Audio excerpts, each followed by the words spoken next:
Just like the power of our sun. I'm truly in awe right now. And cold. I'm in awe and cold. It did drop. It is noticeably 10 colder. degrees. It's like, yes. Yes. Looking around to the crowd. A lot of people videotaping it, trying to take photos. It's the lovely backdrop of the Cleveland skyline. Yeah, that's beautiful. We have the stadium right next to us. Oh my gosh. And again, thanking the Great Lakes Science Center and NASA for hosting this event here in downtown Cleveland, Ohio.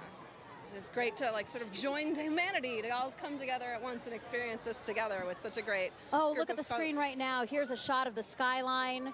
Oh, wow, the sky looks on fire. Beautiful. A lot of excitement still here in the crowd. Sarah's just taking it all in. Sarah, you're supposed to be commentating. You're supposed to be saying. It's so beautiful. So you can tell that we have some cloud cover, right? It's kind of hazy here, but still. It is, yeah, some high clouds. I was worried about it, but like we can still really see, have a pretty good view here. Wow.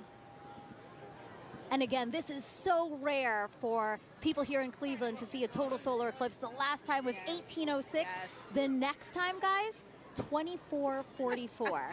That is incredible. I hope everybody took the time to come outside and witness this today. Oh my gosh. You can still see that prominence. Again, talk to us about what a prominence is. Yeah, so that pink color comes from the helium in the sort of outer atmosphere of the sun there. Oh, it's beautiful. And it gives off that pink glow. Yeah. Wow. Totality ending here. Wow, there's the diamond ring. Oh! Time to get your glasses back out. Time to put your glasses back on, everyone. That's your cue. Glasses back on. So we get that diamond ring. Wow. Beautiful. What an amazing experience. My first total solar eclipse. Yes. Let's see what they think about this in Niagara with Daryl Nail.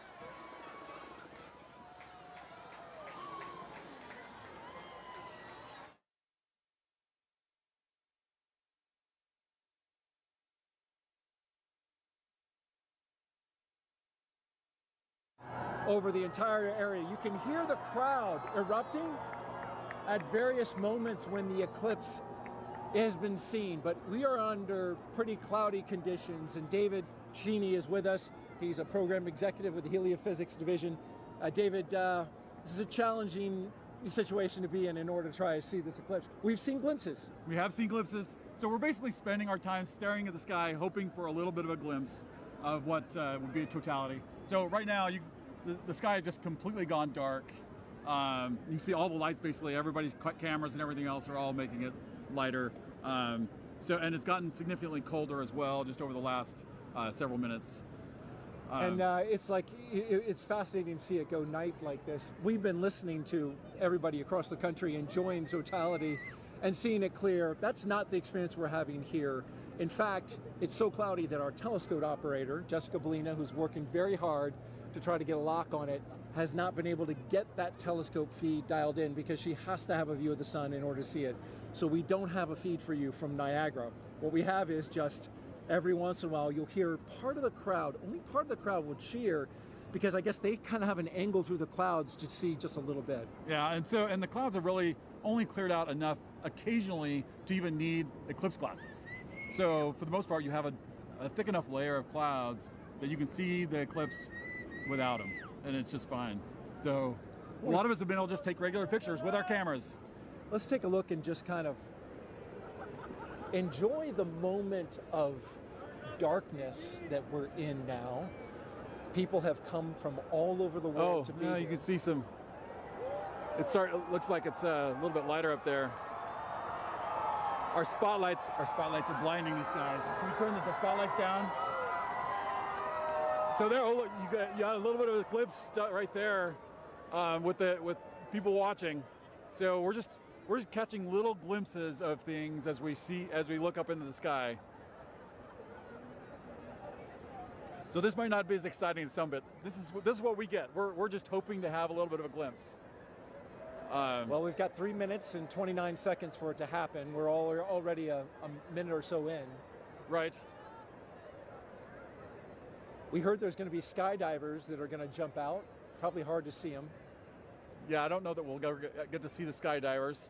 You can't see any of Niagara Falls really. It's basically all like as if it was night for us here. You can start to see some of the light come in from the other side. So we're taking now a view of Tupper Lake, New York. That's oh, look, there he goes. Oh, hey, there he goes. Totality shot. right there. We're getting totality right now that we can see. There it is. We just got a really nice clear spot right there. So wow. Got a little bit of hole through the clouds so everybody could see. Just opened up. And now that was the roar from the crowd that you just heard, and just as soon as it showed. So yeah, we're continuing to watch the totality that we're getting right now. You can see a little bit of hint on the side as it's shining through. Well, there, it ducked down. Yep. Jessica, so here we go. We have another view, a little bit, another little view right here. No. As it's starting to peek out around. Oh, there it is. So we're getting starting to peek out just around right there. Yep. Well, totality is complete. Yep. Well, that was a fun experience to watch and hope for, like just everybody else around here, hoping for a view. And we got it. That was a unique experience. Bring the lights up. And suddenly night is turning into light and day. Yeah, we're getting some light again. Oh, although that's a lot of light. I was worried there for a second that we weren't going to get anything. David Cheney, thank you so much for joining us. Appreciate you sharing this experience. I was really worried that we were going to see something. Fortunately for everybody here in Niagara Falls, we got to see a little bit of the eclipse. And yes, we did. That was great. Some of the cheering now. Thank you very much. All right, you're welcome. As we take a look around the falls, and people have not moved. They are still looking up, enjoying the partial eclipse now. We're going to bring in Jeremy Hansen. He is a Canadian Space Agency astronaut who has been at the falls with us for the past few days. And Jeremy, you're going to be on Artemis 2, of course, the mission. We'll talk a little bit about that. I'm going to be looking over your shoulder here, Daryl. Hey, make sure you put on your glasses. Well, we're still pretty safe. We got a lot of cloud cover, but that's true. That was actually, I think, exceeded expectations. Well, I mean, when your expectations start off with just clouds everywhere. Yeah. And I didn't think we were going to get anything. How did you feel when it finally poked through? I felt like success because we all really wanted to see it in totality, and we might have only saw it for 5 seconds, but we did get to see it, and we could see the corona, and that was just very special for me. So I really like that. And then when it passed totality, it was like this amazing, hopefully the camera captured it, but just like that amazing sunrise just coming across the clouds. Actually, the clouds kind of made a nice backdrop for it, so that was pretty special. That was very unique, very special. I'm so glad and a little relieved that we got to see a little bit of it. That was the moon passing in front of the sun. You're going around the moon in September of 2025, currently scheduled for that. You'll be the first Canadian to do so. You just saw a real special moment. That's another one. What are your thoughts on getting ready to take that big trip? You can imagine I have a lot of thoughts about Artemis 2 and what Reed, Christina, Victor, and I are getting ready to undertake. But if I have to boil it down, a lot of it comes down to pride. I'm really proud of humanity for taking on these big challenges. We're really proud of the United States for their leadership, for creating this opportunity where other countries can express our genius, bring real contributions to the program. And now Canada is going to be the second country in the world to send a human into deep space. And it's got nothing to do with me. It has to do with the genius that the world is sharing. I just love that. That's amazing. Want to mention real quick, we are in full totality up at Tupper Lake, New York, not far from here in northeastern New York. We're here in western New York where light is continuing to shine and get a little bit brighter. It really is special, and we really felt that in the 4 days that you were here interacting with the public. Was that your sense? There's a lot of excitement around this celestial event that's happening, and around space exploration in general, which I find really uplifting. I don't think space exploration solves all the problems or challenges of the world, but I do believe it is one of the pillars of those solutions. It doesn't matter what problem you're looking at, space plays a role.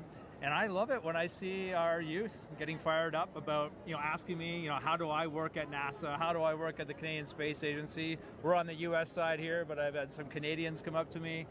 It's just something that brings us together. This, the spirit of humanity. Just like this experience we're having here, it's a very, it feels like community. We're all out here, just humans, just being humans and sharing something special. And sharing it together was really neat, that communal part that you talk about. Like, I felt a little bit of a bond with everybody here now. You as well. Appreciate seeing you and having dinner of the past